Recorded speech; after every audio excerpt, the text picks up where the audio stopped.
So hello guys, నా పేరు రాధే, మీరు చూస్తున్నారు రెస్సల్ తెలుగు ఛానల్. గైస్, ఈ వీడియో ఈరోజు రా హైలైట్స్ వీడియో. ఈరోజు రాలో ఏమేమి జరిగిందో, ఈరోజు రాలో ఏమేమి మ్యాచెస్ అయినాయో మొత్తం నేను మీకు తెలుగులో చెప్పిస్తాను. సో టైం వేస్ట్ చేయకుండా వీడియోని స్టార్ట్ చేద్దాం. సో ఈరోజు రా స్టార్టింగ్లోనే రౌండా రోజీ వస్తారు అండ్ రౌండా రోజీ రింగ్లో వచ్చి ఒక పెద్ద అనౌన్స్మెంట్ చేస్తారు గైస్. అండ్ ఆ అనౌన్స్మెంట్ ఏంటంటే ఈసారి రెసల్మేనియా 35లో main event match Becky Lynch versus Ronda Rousey versus Charlotte Flair match అంటారు. అవును గైస్, ఫస్ట్ టైం WWE హిస్టరీలో రెసల్మేనియాలో మెయిన్ ఈవెంట్ మ్యాచ్ ఒక ఉమెన్ మ్యాచ్ ఉంటుంది. అండ్ గైస్, రౌండా రోజీ ఏమంటారు అంటే నేను ఆ మ్యాచ్లో compulsory Charlotte Flair and Becky Lynch ఇద్దరికి టైప్అవుట్ చేపిస్తాను అని రౌండా రోజీ అంటారు. సో అప్పుడే అక్కడ ఎంట్రీ అయిపోతుంది రైట్ స్క్వాడ్ది. సో రైట్ స్క్వాడ్ ఎంట్రీ కాగానే అలా ఇంకెళ్ళి ఎంట్రీ అయిపోతుంది బెక్కీ లించ్ది. అండ్ బెక్కీ లించ్ వచ్చి చెప్తారు, రౌండా రోజీ నువ్వు WWEలో వచ్చినప్పటి నుంచి నీకు చాలా మంచి అవకాశాలు దొరికినాయి, కానీ నాలాంటి వాళ్ళు ఎప్పుడు నీకు ఎదురు రాలేదు, నువ్వు నాలాంటి వాళ్ళతోనే ఎప్పుడు ఫైట్ చేయలేదు. అండ్ రెసల్మేనియాలో ఆ ఛాంపియన్షిప్ని నేనే గెలుస్తాను అండ్ ఆ ఛాంపియన్షిప్ నా చేతుల్లో ఉంటుంది అండ్ నువ్వు నా కాళ్ళ కింద పడి ఉంటావు అని బెక్కీ లించ్ అంటారు. సో అప్పుడు అక్కడ ఎంటర్ అయిపోతుంది చార్లెట్ ఫ్లేర్ది. చార్లెట్ ఫ్లేర్ వచ్చి చెప్తారు, ఫస్ట్ టైం రెసల్మేనియా హిస్టరీలో రెసల్మేనియాలో ఒక మెయిన్ ఈవెంట్ మ్యాచ్, ఒక ఉమెన్ మ్యాచ్ ఉంటుంది అండ్ ఇదంతా నా వల్లనే జరిగిందని చార్లెట్ ఫ్లేర్ అంటారు. అండ్ రెసల్మేనియాలో నేను కంపల్సరీ బెక్కీ లించ్ నేను అండ్ రెండో రోజు మీ ఇద్దరిని కంపల్సరీ ఓడిపిస్తాను అండ్ న్యూ రా ఉమెన్ ఛాంపియన్ నేనే అవుతాను అని చార్లెట్ ఫ్లేర్ అంటారు.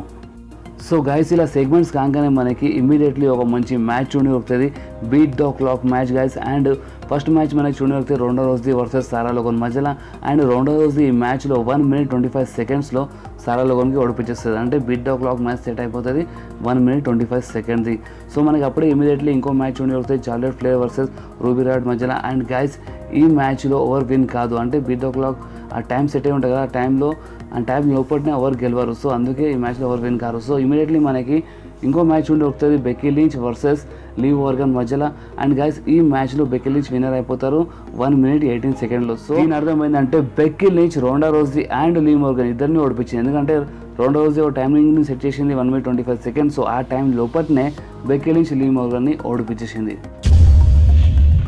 సో నెక్స్ట్ మ్యాచ్ మనకి చూడండి దొరికింది 2-on-1 handicap match, Bobby Lashley Jinder Mahal versus Finn Balor మధ్యలో. అండ్ గైస్, ఈ మ్యాచ్లో ఫిన్ బెలర్ జిందర్ మహల్ని పిన్ చేసి ఈ మ్యాచ్ని గెలిచేస్తారు. అవును గైస్, జిందర్ మహల్ని కవర్ చేసి ఈ మ్యాచ్ని ఫిన్ బెలర్ గెలుస్తారు. అండ్ ఈ మ్యాచ్ అయిపోయాక బాబీ లాష్లీ చాలా కోపం వస్తుంది ఆయన ఓడిపోయినారని. అండ్ బాబీ లాష్లీ జిందర్ మహల్ని అండ్ సింగ్ బెలర్స్ ఇద్దరిని స్పియర్ కొట్టేస్తారు. సో నెక్స్ట్ మనకి డ్రూ మ్యాకింటైర్ది ఒక జబర్దస్త్ సెగ్మెంట్ చూడండి వస్తుంది గైస్.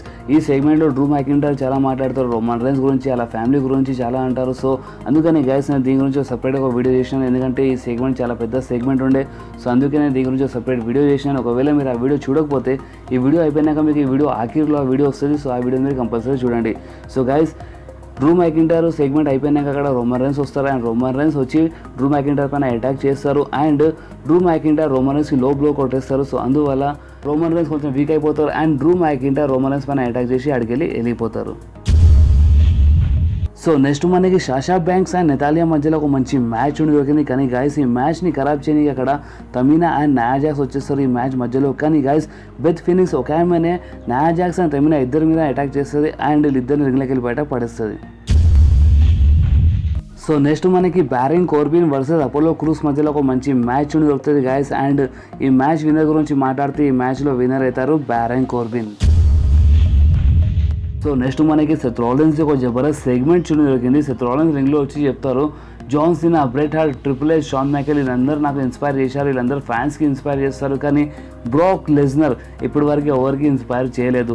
అండ్ నా కెరియర్లో నాకు చాలా పెద్ద మ్యాచ్ ఉంది బ్రాక్ లెస్నర్తో రెసల్మేనియా 35లో.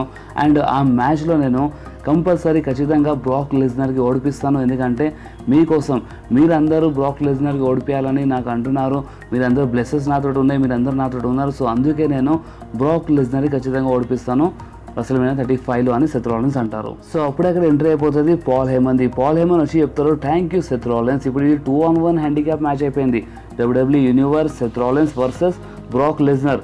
సెత్ రాలిన్స్, నీకు WWE యూనివర్స్ అందరిది హెల్ప్ కావాలా, బ్రాక్ లెస్నర్ ఓడిపోయానికి వీళ్ళందరిది బ్లెస్సింగ్స్ కావాలా? కరెక్టే, నీకు వీళ్ళందరూ బ్లెస్సింగ్స్ కంపల్సరీ కావాలి, ఎందుకంటే బ్రాక్ లెస్నర్ కొట్టే దెబ్బలు తట్టుకోనికి నీకు వీళ్ళందరూ బ్లెస్సింగ్లు ఉంటే నువ్వు బ్రాక్ లెస్నర్ కొట్టే దెబ్బలు తట్టుకోగలుగుతావు కదా. సో అందుకనే నీకు వీళ్ళందరూ బ్లెస్సింగ్లు ఉంటేనే చాలా మంచిగా ఉంటాయని పాల్ హేమన్ అంటారు. అండ్ రెసల్మేనియా 35లో బ్రాక్ లెస్నర్ని చాలా భయంకరంగా కొడతాడు అండ్ రెసల్మేనియా 35లో బ్రాక్ లెస్నరే విన్నర్ అవుతారని పాల్ హెమన్ అన్ని అడిగి వెళ్ళిపోతూ ఉంటారు కదా. అంతలోనే సెత్ రాలిన్స్ సేమ్ అటాక్ ఎట్లా చేస్తారు, అటాక్ చేసేటట్టే పాల్ హెమన్ దగ్గరికి వెళ్తారు కానీ ఆయన అటాక్ చేయరు. మైక్ తీసుకుని అక్కడ ఒకటే మాట అంటారు పాల్ హెమన్కి.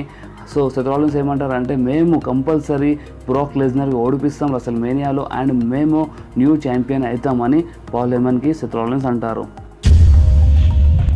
సో నెక్స్ట్ మనకి కటాంగిల్ వర్సెస్ సమోవా జో మధ్యలో ఒక జబర్దస్త్ మ్యాచ్ దొరికింది అండ్ గైస్ నిజంగా ఈ మ్యాచ్ చాలా జబర్దస్త్ ఉండే. అండ్ ఈ మ్యాచ్ విన్నర్ గురించి మాట్లాడితే ఈ మ్యాచ్లో విన్నర్ అయినారు కటాంగిల్.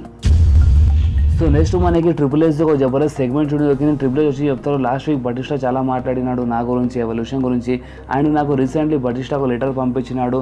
బటిస్టా లాయర్ తరఫు నుంచి ఒక లెటర్ వచ్చింది అండ్ ఆ లెటర్లో ఏం రాసి ఉందంటే బటిస్టా అతన్ని ఫైట్ చేయడంట, కానీ బటిస్టా అతన్ని ఫైట్ చేయాలంటే ఒక షరతు ఉందంట. అండ్ ఆ షరతు ఏంటంటే బటిస్టా ఇదే ఒక కరియర్ మ్యాచ్ పెట్టాలనుకుంటున్నాడు. అవును గైస్, ఆ లెటర్లో ఏం రాసి ఉందంటే బటిస్టా ఒక కరియర్ మ్యాచ్ ఆడాలనుకుంటున్నాడు ట్రిపుల్ హెచ్ తోటి. అంటే ఈ మ్యాచ్లో ట్రిపుల్ హెచ్ ఓడిపోతే ట్రిపుల్ హెచ్ మళ్ళీ ఎప్పుడు ఫైట్ చేయదు, అంటే ట్రిపుల్ హెచ్ కరియర్ ఎండ్ అయిపోతుంది, అంటే ట్రిపుల్ హెచ్ కరియర్ ఓవర్ అయిపోతుంది ఈ మ్యాచ్లో ట్రిపుల్ హెచ్ ఓడిపోతే.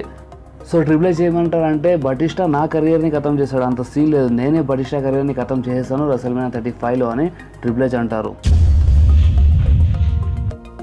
సో గైస్ మనకి ఫైనల్గా ఈరోజు రా మెయిన్ ఈవెంట్లో Drew McIntyre versus Dean Ambrose మధ్యలో ఒక జబర్దస్త్ మ్యాచ్ ఉండేది. అది last man standing match. And guys ఈ మ్యాచ్ ఎందుకు అవుతుంది అంటే డ్రూ మైకింటైర్ ఇవాళ ఒక సెగ్మెంట్లో డీన్ ఆంబ్రోస్కి కాక్రోచ్ అంటారు. So backstage Dean Ambrose ఏమంటారంటే డ్రూ మైకింటైర్ నువ్వు నాకు కాక్రోచ్ అని పిలుస్తావు, సరే ఈరోజు రాలో మనం లాస్ట్ మ్యాన్ స్టాండింగ్ మ్యాచ్ కొట్టాడదాం, సో చూద్దాం ఓవర్లో దమ్ముందని డీన్ ఆంబ్రోస్ అంటారు డ్రూ మైకింటైర్కి. సో అందుకనే ఈరోజు మనకి మెయిన్ ఈవెంట్లో లాస్ట్ మ్యాన్ స్టాండింగ్ మ్యాచ్ దొరికింది Drew McIntyre versus Dean Ambrose మధ్యలో. అండ్ గైస్ ఈ మ్యాచ్ విన్నర్ గురించి మాట్లాడితే ఈ మ్యాచ్లో విన్నర్ అయినారు డ్రూ మైకింటైర్. అవును గైస్, ఈ మ్యాచ్లో డీన్ ఆంబ్రోస్ ఓడిపోయినారు అండ్ లాస్ట్ మ్యాన్ స్టాండింగ్ మ్యాచ్లో విన్నర్ అయినారు డ్రూ మైకింటైర్. సో ఇక్కడనే ఈరోజు రా అయిపోతుంది. సో గైస్ ఈ వీడియోలో నేను మీకు ఈరోజు రా హైలైట్స్ మొత్తం తెలుగులో ఎక్స్ప్లెయిన్ చేసినాను. ఈ వీడియోని మంచిగా అనిపిస్తే మీరు ఈ వీడియోని లైక్ చేయండి, మీ ఫ్రెండ్స్లో షేర్ చేయండి అండ్ మా ఛానల్ని సబ్స్క్రైబ్ చేసి ఆ గంటని కంపల్సరీ ప్రెస్ చేయండి, ఎందుకంటే ఆ గంటని ప్రెస్ చేస్తేనే నేను ఎప్పుడైనా వీడియో అప్లోడ్ చేస్తే మీ ఫోన్లో ఆటోమేటిక్గా నోటిఫికేషన్ వచ్చేస్తుంది. సో గైస్ నెక్స్ట్ వీడియోలో మళ్ళీ కలుస్తాం, అప్పటి వరకు do whatever you want to do guys, bye.